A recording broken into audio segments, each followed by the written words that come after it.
لا ينزل الله إلى السماء الدنيا إلا في زمن عظیم. الله عز و جل به آسمان دنیا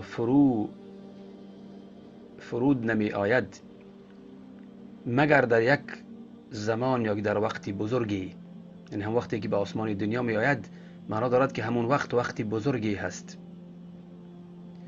ولم يثبت نزوله سبحانه نهارا الا يوم عرفه.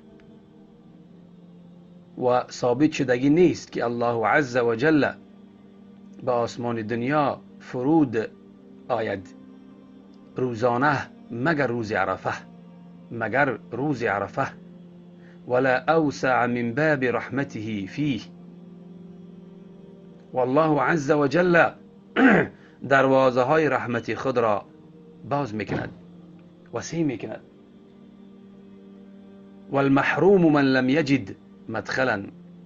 و اون کسی که محروم اون کسی است که از همون دروازه رحمت الله داخل نشود، یا که دروازه های الله نیابد و داخل نشود، اون انسان محروم است. باز میگوید که ادنى ما تكون الجنة و ابعد ما تكون النار.